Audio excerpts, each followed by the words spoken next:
Olá, sejam todos bem-vindos e bem-vindas e bem-vindos aqui ao nosso podcast Pode Professorar, debatendo mudanças na sociedade através da educação. E hoje nós estamos recebendo a professora Darliane do Amaral, ela que é professora adjunta da Universidade Federal do Cariri, a UFCA, doutora em Educação pelo Programa de Pós-Graduação em Educação pela Universidade de Brasília, mestre em Ciências da Educação pela Faculdade de Psicologia e de Ciências da Educação da Universidade de Coimbra. Atualmente, ela realiza investigação com ênfase nas seguintes temáticas: práticas escolares, educação infantil, políticas públicas, socioeducação, desenvolvimento humano e adolescência. Darliane, muito obrigada por você ter vindo aqui hoje ao nosso podcast Pode Professorar, para colaborar com a gente hoje aqui com essa temática sobre a formação de professores, né? Basicamente aí na formação de professores da educação do campo. Muito obrigada, João, a vocês que compõem o mestrado na URCA, que é uma universidade tão bonita, com um legado político muito importante para o Ceará e principalmente para a região do Cariri. O prazer é meu pela oportunidade do diálogo. Muito obrigado. Então vamos seguir aqui com a nossa conversa, né? A gente tem 4 perguntas, né, baseadas aqui nessa questão da educação do campo. Então vamos começar aqui com a primeira pergunta. Para Arroio, Caldarte e Molina, as políticas educacionais no Brasil padecem de uma indefinição de rumos, e as políticas para o campo ainda mais. Nessa perspectiva, quais seriam os desafios enfrentados durante décadas pelo sistema de educação do campo em comparação com os sistemas de educação urbanos? Olha, eu vou trazer para o início dessa questão o artigo 205 da nossa Constituição Federal, da Constituição Federal do nosso país, que diz o seguinte: a educação é direito de todos e dever do Estado e da família. Portanto, se é previsto, se é promulgado na Constituição Federal que a educação é um direito de todos, significa que o Estado deve criar política pública que assegure que todos os cidadãos sejam inseridos e contemplados com a educação, seja na zona urbana ou na zona rural. Garantir política pública efetiva para todos. A meu ver, o desafio é estruturar essa política que assegure o que é promulgado na Constituição. E aí a gente tem alguns programas na educação básica do nosso país, como, por exemplo, o programa da merenda escolar, do livro didático, formação de professores, valorização docente pela via salarial. Nós temos também previsto na LDB, por exemplo, que a matrícula do estudante da educação básica seja uma matrícula o mais próximo de sua residência. Então, são questões essenciais que devem ser garantidas a fim de assegurar aquilo que constitui o artigo 205, que a educação seja um direito de todos. E parte dos desafios da zona rural, portanto, da educação no campo e do campo, também são os mesmos da zona urbana. E a educação no Brasil, quando ela é destinada às populações agrícolas, ela foi historicamente designada como educação rural. A partir de 1998, quando a noção de educação do campo começa a ser consolidada, nasce uma nova perspectiva de educação para os povos do campo. O que é e quais são as diferenças entre a educação rural e a educação do campo? A questão ela é muito pertinente. E aí eu trago para o início do debate dessa questão uma pergunta: qual concepção de educação adotar na escolarização de crianças e adolescentes no Brasil? Por exemplo, para Paulo Freire, educação significa a constituição do ser humano. É o processo de constituição humana. Para Vygotsky, que é um autor muito utilizado pelas secretarias de educação, pela universidade, nos nossos cursos de licenciatura, Vygotsky considera que educação é o processo de desenvolvimento humano. E uma outra autora que eu gostaria de trazer para juntar-se a Freire e Vygotsky é Hannah Arendt, que para essa autora a educação é uma atividade necessária e essencial para a sociedade. E que, na visão de Arendt, educação é a formação política do ser humano. Então, eu reitero a questão que eu trouxe para o debate do que você me perguntou. Qual a concepção de educação que a escola, que o Estado brasileiro poderia adotar, que considera no seu processo de escolarização das crianças, na educação do campo? Isso para dizer que, a meu ver, não deveria haver essa questão, educação rural ou educação do campo. Tratamos de educação. E aí eu considero a educação, na perspectiva desses autores, como sendo o processo pelo qual crianças e adolescentes se constituem ser humano. Né?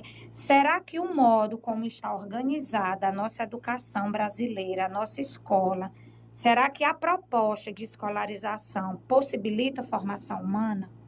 Possibilita desenvolvimento humano? Ou nós estamos ofertando formação humana, pensada numa preparação para a vida, ou nós estamos ocupados em estruturar apenas conteúdos já pré-estabelecidos, por exemplo, pela Base Nacional Comum Curricular, que muito pouco contempla os que estão no campo e a vida cotidiana de quem vive na zona rural do nosso país, que tem desde ribeirinhos na Amazonas, em Manaus, no Pará, a pessoas que estão no Agreste, no sertão nordestino, né? Então, nós temos, a meu ver, duas perspectivas de educação.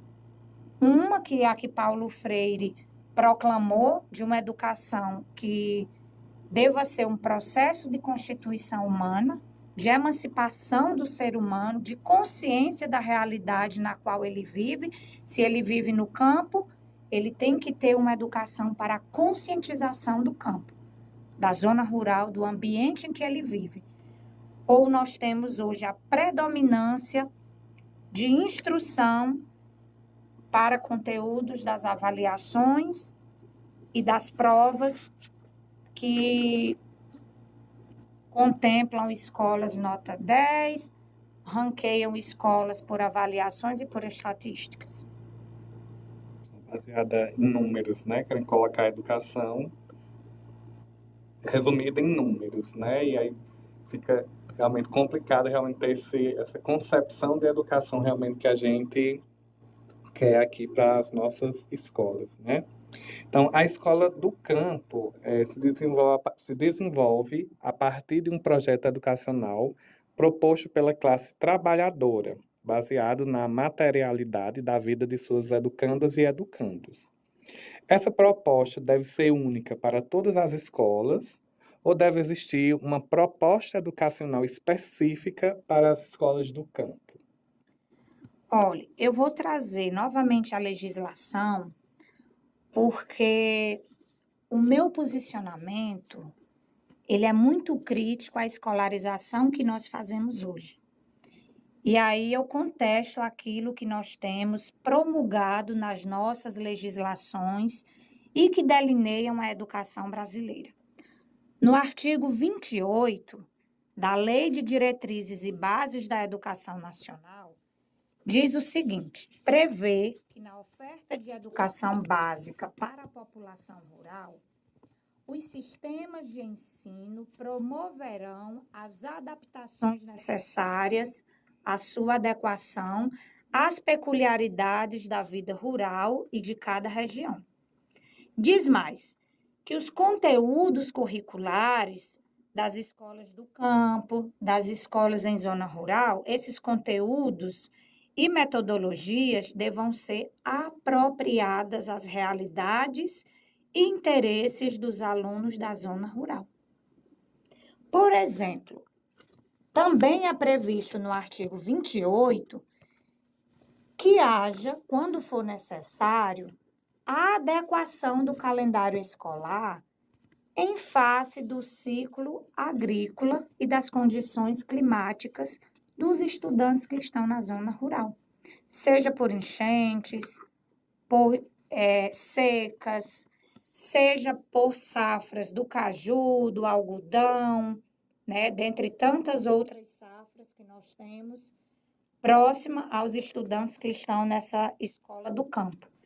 E aí eu trago a questão, será que nós conseguimos garantir isso, que tão lindamente está no artigo 28? Qual é o espaço que o cotidiano da vida dos alunos ocupa no plano de aula do professor, ocupa na rotina da escola? Às vezes o aluno da zona rural, o caderno dele é manchado de areia, de barro vermelho. E aí, às vezes, o professor acha que é porque o aluno é desleixado. Às vezes, o professor traz uma temática do quintal, da frente da casa do estudante, e aquilo tem uma menor importância para outros dentro da escola. O espaço central da escola, e aí voltando para a temática das questões, o aluno da zona rural, o aluno da escola do campo, ele tem no cotidiano da aula, no cotidiano da rotina escolar, a vida dele, né? É complicado a gente pensar em interesses e necessidades dos alunos quando a escola que nós temos, ela busca um padrão. Ela quer que todos aprendam o mesmo tema do mesmo modo, no mesmo tempo. As respostas das nossas avaliações, desde as crianças do primeiro ano do ensino fundamental, crianças com 6 anos de idade, até o ensino médio, são respostas padronizadas, respostas que vão compor um gabarito. Nós somos treinados na escola, professores e estudantes, para que a gente tenha êxito nas nossas avaliações. Então, eu acho muito complexo a gente pensar nessa proposta de educação do campo, embora seja extremamente necessária. O movimento que gerou as escolas da zona rural sendo consideradas educação do campo no Brasil é o movimento pela luta do movimento dos sem terras. Então, tem uma política muito bonita no Brasil que precisa ser preservada e que é resistência. As pessoas que estão no campo, sejam professores, sejam estudantes, elas fazem resistência ao campo, à vida cotidiana do campo. E nós fazemos resistência à padronização que a escola quer nos impor. Uma padronização de documentos, uma padronização imposta também pelas secretarias estaduais e pela Secretaria Municipal de Educação. O que deve ser preservado é a singularidade humana e o modo como cada estudante, seja da zona rural, seja da zona urbana, está inserido. Mas é imprescindível tratar das questões do campo com as singularidades de quem vive no campo. Teve uma época que eu já ensinei em escola da zona rural e até o livro didático era diferente da escola da zona urbana, né? Tinha essa diferenciação do livro. Eu achava até estranho, porque eu fui ainda no meu início da minha carreira, e eu não entendia bem por que tinha aquela diferença de material. Se são todos estudantes, todos têm as mesmas condições de aprender, né? Aquele conteúdo que está sendo colocado ali na sala pelos professores, e eu ficava ali me perguntando, mas por quê? Enquanto o livro da escola da zona urbana era cada disciplina tinha o seu livro, e na zona rural era um único livro com os conteúdos de todos os livros resumidos, né? Então, realmente, a gente deve pensar essa questão da educação do campo aqui no nosso país, né? E para encerrar aqui as perguntas, como as práticas educativas, partindo do professor, devem contribuir para o desenvolvimento de habilidades práticas e conhecimentos voltados para as necessidades locais? Olhe, a meu ver, as práticas educativas, elas deveriam ser praticadas em todos os espaços sociais. Hospitais, igrejas, supermercados, praças, campos de futebol que estão aí no nosso Brasil, mas sobretudo nas escolas. Ou seja, todos os espaços sociais deveriam ser espaços de práticas educativas, por todos que habitam esse espaço. Até me recordo agora de Barcelona, na Espanha, que é considerada uma cidade educadora, na qual todos os espaços sociais de Barcelona se constituem como espaços educativos, né? Então, pensando nessa perspectiva de que na nossa sociedade todos os espaços podem ser espaços com práticas educativas, aí a gente pensa que todos os seres humanos que habitam aqueles espaços, todas as pessoas que estão convivendo nestes espaços sociais, elas são responsáveis pelas práticas sociais daqueles espaços, né? Então, nesse sentido, todos nós, seres humanos deste planeta Terra, nesse século XXI, nós somos agentes de um único espaço, né? O espaço de educação. Mas pensando e refletindo a escola, por exemplo, a escola do campo. Todos que estão na escola são responsáveis por práticas educativas. O porteiro, a diretora, a pessoa que faz e a pessoa que serve a merenda. Cada pessoa que integra aquele espaço escolar na escola do campo se constitui como um agente de educação. Todos integram o espaço escolar. Mas o responsável pela atividade de ensino é o docente. O professor e a professora é a figura responsável pela atividade da instrução. Compete a nós, docentes, o desempenho dessa atividade, né? Não é uma atividade que eu esteja afirmando que ela é superior à atividade de quem faz a merenda, à atividade de quem compõe a gestão da escola. Não é essa a questão. Todos que estão no espaço escolar compõem-se como agente de educação, agente educativo. Mas a atividade de ensino, a atividade da instrução é uma competência do docente. E isso requer desse profissional um comprometimento. Compete ao docente uma responsabilidade que lhe é conferida pela atividade de ensino. E nós não podemos abrir mão dessa competência e dessa responsabilidade. E nós ensinamos para quê? A nossa atividade docência, a nossa atividade docente, ela se constitui com vistas a quê? A formar ser humano, a desenvolver a humanização das crianças e dos adolescentes que estão no campo, a formar um ser humano político e emancipado, como diz Arendt e Freire. O professor ele deveria ter mais autonomia para a sua função, e o professor não tem. O professor da educação do campo e da escola do campo, ele não cumpre com autonomia a sua função docente. Ele cumpre a Base Nacional Comum Curricular. Lhe é exigido o cumprimento dessa base.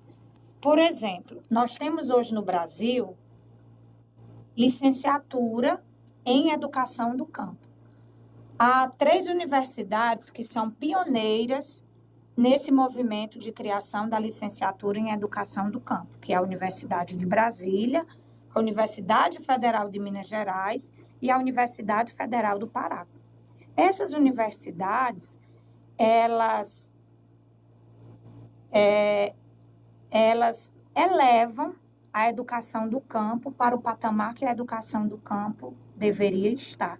E elas convocam-nos para pensar a educação no campo, preservando a agroecologia, a agricultura familiar.